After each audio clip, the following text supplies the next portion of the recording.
Music నేను పెద్దగా అనుకోలేదు, నేను ఫ్రాంక్గా చెప్తాను. చిక్రీ చిక్రీ బాగుంది, మస్సా మస్సా బాగుంది.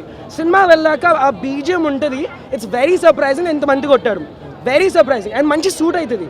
మీరు అనుకుంటారు మస్తు ట్రోల్ చేస్తారు, కాళ్ళు అది ఇది రన్నింగ్ చేస్తారు అన్నీ చేస్తున్నాడని, కానీ నేను కూడా దాంతోనే వెళ్ళా. I went with in very negative, ఓ బాగోదు అని.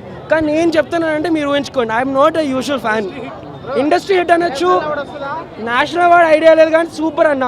రామ్ చరణ్ గారు అయితే యాక్టింగ్ చాలా బాగుంది, నెక్స్ట్ లెవెల్ యాక్టింగ్. అంటే చరణ్ గారు టాప్ డైరెక్టర్స్ లో 3-4 లో ఉంటారు, బుచ్చిబాబు గారు అని చెప్పారు కదా, ఈ మూవీతో ఏ స్టేజ్ లో ఉండొచ్చు? I feel like I can not give movie వల్ల మొత్తం డైరెక్టర్ అని, but he has a very good career ahead. ఇట్లనే కంటిన్యూ చేస్తే చాలా మంది డైరెక్టర్స్ ఒక 2 మూవీ తీసేసి ఆగిపోతారు, but if he doesn't let this confidence get to him, ఇదే మంచిగా గ్రౌండెడ్గా వెళ్ళి చేస్తే చాలా హిట్ అవుతుంది.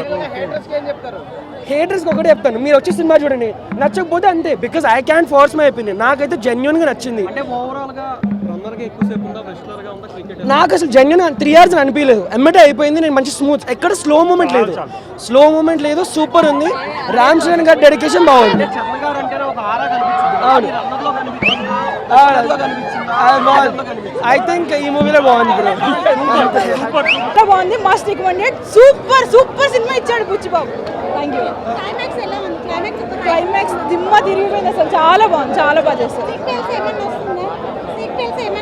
అదంతా రివీల్ చేయొద్దు, కంపల్సరీ థియేటర్లోనే చూడాలి. సినిమా చాలా బాగుంది. Thank you.